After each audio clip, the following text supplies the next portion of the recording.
It all comes down to this. The season finale will see championships decided, as well as be a send-off for some cars and teams. Let's talk about everything that you need to know for the season-ending Motul Petit Le Mans. Well, the season-ending race at Michelin Raceway Road Atlanta is always a little bit bittersweet. But this year, it will be even more so. Sure, it'll be great to crown our champions, where in LMP2 we've seen not only great battles across the entire season, but within the race there have been some incredible battles that have taken place. And then of course everybody's going to be talking about the GTP battle that we have lined up, where all 4 manufacturers still have at least one car with a very realistic chance of winning the championship. In addition to all of those positives, there are also going to be a couple of sad goodbyes. We'll be saying goodbye to Meyershank Racing, who recently announced that they would be taking next year off of IMSA and instead focusing on their IndyCar program. Fingers crossed that we see them return in the future. It also spells an end for the Corvette C8R. Now, of course, it's previously competed in the GTLM category, but the past 2 seasons it has been competing with modifications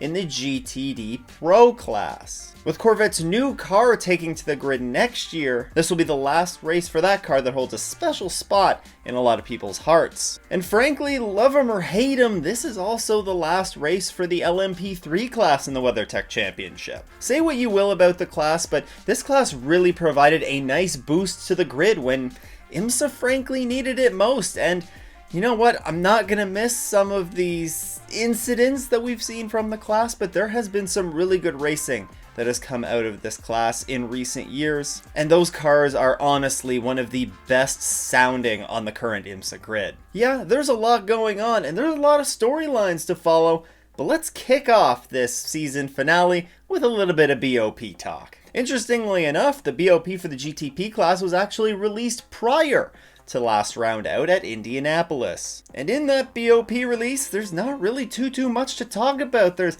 slight weight reduction for Acura, meanwhile BMW, Cadillac, and Porsche all gain a touch of maximum power, but really nothing too significant to talk about here. The GTD classes didn't have their BOP announced prior to Indianapolis, and they see a few changes. Ferrari will be 20 kilograms heavier, Lamborghini 15 kilograms heavier, and Mercedes will be 15 kilograms heavier as well. There's a handful of small 1-liter fuel capacity adjustments one way or another that we're not going to talk about, but also BMW sees a slight reduction in power. They're going to be down 4 horsepower in this one. Now, it can be difficult to stay on top of all of the news from the world of IMSA, but that's why I'm working on yet another way for you to stay in the loop. The S's is a weekly newsletter curated by myself with all the biggest IMSA news and analysis that you need to know. I bring together the best articles from the past week, videos that I think are must watch, and I put it all together for you in a quick 5-minute read. Now, in addition to just giving you the news, I'll also give you my thoughts as well as anything that I think you need to know in advance of upcoming races. You can subscribe to the S's by clicking the link in the description, or you can head to offinthes's.com. Ah yes, Michelin Raceway Road Atlanta, the home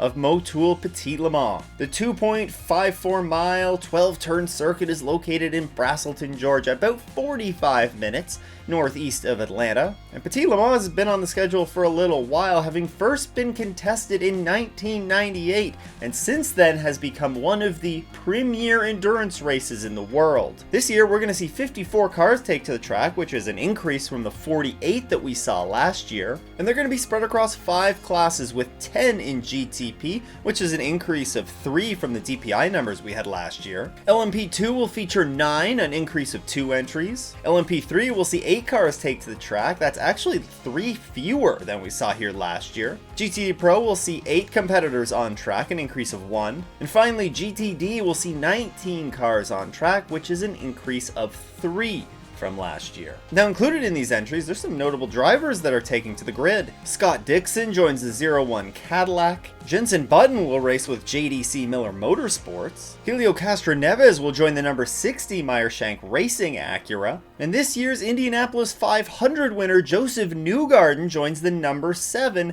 Porsche Penske 963. Unfortunately, there's also a notable absence from this race. The number 91 Kelly Moss Racing entry was forced to withdraw after Alan Metney suffered a non-racing related accident and will not be able to race in this one. 423 laps were turned by the victorious number 60 Meyer-Shank Racing Acura of Ollie Jarvis, Tom Blomqvist, and Helio Castroneves in 2022. Other winners included in LMP2 the number 8 Tower Motorsports entry of John Ferrano, Luis Delatraz, and Rui Andrade, while in LMP3 it was the number 36 Andretti Autosport Ligier of Jared Andretti, Gabby Chavez, and Josh Burden. Flipping over to the GT side of things, in GTD Pro was the number 14 Vassar Sullivan Lexus of Jack Hawksworth, Ben Barnicoat, and Kyle Kirkwood. And finally in GTD it was the number 66 Gradient Racing Acura of Kiffin Simpson, Till Bechtel-Schleimer, and Mario Farnbacher. Now heading into the season finale, there's a couple things you're going to want to look out for.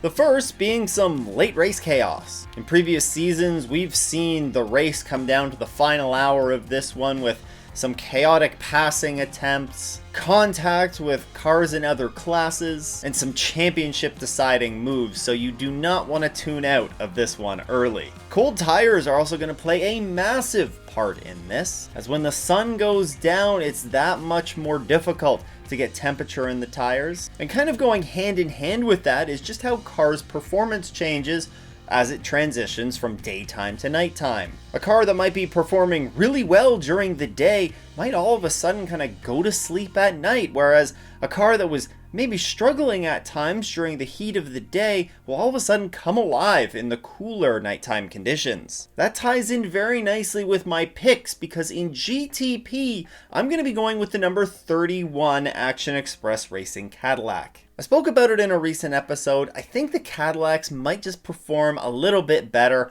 under the cooler evening hours. So we'll see if that holds up for this one. Meanwhile, in LMP2, I'm going to be going with the number 8 Tower Motorsports entry. That's going to be driven by Ari Balog, Scott McLaughlin, and Kiffin Simpson. This is a super strong lineup. And despite the kind of game of musical chairs that it feels like they've been playing with drivers this year, they've always shown up with a strong car, and I fully anticipate that it's going to be the same case this weekend. In LMP3, I think it's only fitting that in the last race of that class, the most dominant team pulls out the victory, and that's the number 74 Riley Motorsports entry of Gar Robinson, Felipe Fraga, and Josh Burden. Again, strong driver lineup, very strong team. They have dominated the LMP3 era in IMSA, and I think it would only be fitting for them to end off this era on a high note. In GTD Pro, I'm going to be going with the Corvette for a similar sort of reason that I picking the Riley 74 to win an LMP3. The Corvette, of course, has been a staple in IMSA for the past handful of seasons, whether it was in GTLM or into GTD Pro. This is the final race for the C8R in IMSA, so why not have it go out on top as well? Finally, in GTD, this is a team that's had a ton of strong pace all season long, just hasn't really come together yet for them. That is the Inception Racing McLaren. Feels like every race we're talking about how strong the pace was that they had, but for one reason or another, they're never able to really put it all together. I think this is when they turn it around and they pull out a huge win. What do you think though? Let me know down in the comments. Now, I ran through some of the GTP championship scenarios in a recent episode. I'll link that in the description below, but in the meantime, let's go and take a look at the standings quickly. In GTP, it's the number 31 Action Express Racing Cadillac that leads with 2,460 points. It is a whopping 3-point advantage that they have over the number 10 Wayne Taylor Racing Acura. Go back another 2 points and, well, there's the Porsche Penske Motorsports number 6 there as well. Fourth place, not too far behind either. The number 25 BMW M Team RLL, only 38 points back. And finally, rounding out the top 5 there is the number 7 Porsche Penske 963, and they are 73 points behind. In LMP2, it's number 11 TDS Racing entry that leads by 20 points over the 52 PR1 Matheson Motorsports entry, while in LMP3, it's virtually locked up at this point for the number 74 Riley Motorsports Ligier. It's a similar case in GTD Pro, where Vassar Sullivan leads the number 3 Corvette Racing entry by 188 points. And the championship has already been clinched in GTD, with the number 1 Paul Miller Racing BMW taking the full season championship win there. It's not just the WeatherTech Championship Racing at Road Atlanta though, there's going to be a couple support series joining them there. Race 1 of the VP Racing Fuel Sports Car Challenge season-ending weekend will take place on Thursday. It gets underway at 4:35 p.m. Eastern Time on IMSA TV and Peacock. That's followed up at 5:40 p.m. with the Mazda Idemitsu MX-5 Cup, their first race of the weekend. You can catch that on IMSA TV. Heading to Friday morning at 9:20 a.m. Eastern Time on IMSA TV and Peacock, it's race 2 for the VP Racing Fuel Sports Car Challenge. That'll be followed up at 10:25 a.m. with the final race of the season for the Mazda Idemitsu MX-5 Cup. Then at 12:20 p.m. Eastern Time on IMSA TV and Peacock, it's the Michelin Pilot Challenge for the Fox Factory 120. The day is rounded out at 3:15 Eastern Time with the IMSA WeatherTech Sports Car Championship qualifying session. You can catch that on IMSA TV. Finally, there's the season finale for the IMSA WeatherTech Sports Car Championship and Motul Petit Le Mans. That gets underway at 11:35 a.m. Eastern Time on IMSA TV, USA Network, and Peacock. Well, the season might be almost over, but we're already talking about how packed the grid is going to be for 2024. You can learn all about that right here. A huge shout out to all the Patreon supporters. If you too want to support the show, then you can head to patreon.com/offinthe-s's. Once again though, thanks for tuning in. I hope everyone has a great race weekend and doesn't go off in the S's.